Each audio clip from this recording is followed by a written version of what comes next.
using what we already had. In other words, we had so much land already under private development for oil and gas energy, and we had this much. We're only using this much. We need to use that much. And now you give them the whole parks. It didn't make sense, Mr. Watt. Come on. Let's back up here a bit, because you have a right to say what you're saying because you've read it in the press. But the facts are that not one oil well, not one lease was ever made in a national park or a wilderness area, in spite of the fact that you read it repeatedly over and over.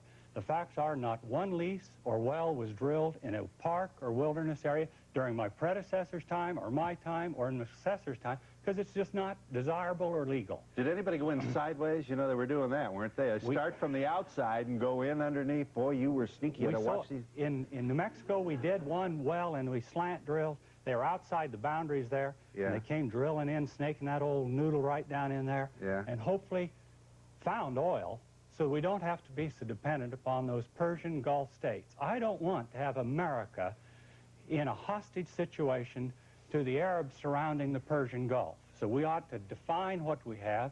We ought to explore along the outer shores of America. And if we have oil, we don't have to pay all those foreigners all the money and be indebted to them. We can be free in our own right. Yeah, and that's the exciting part.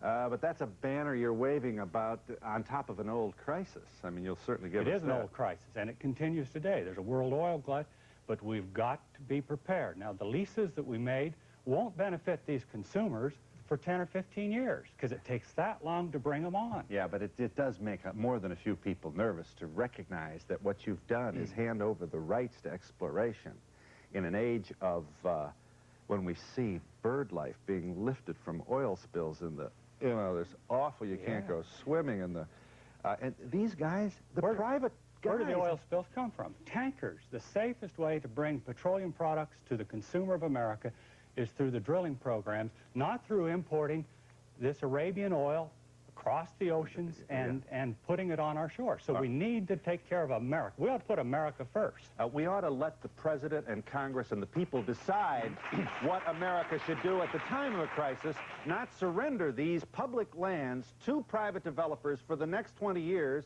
because you brought, at your time, a certain constituency to your office as Secretary. Oh, sure. I brought the American people in, and I made people part of the environmental equation. Okay. We've got to put America first, create American jobs. I'd rather have oil rig jobs right here in America and on our coast than to provide jobs for foreigners in a foreign country. I'm an American first guy, and that's where I'm going to be all along.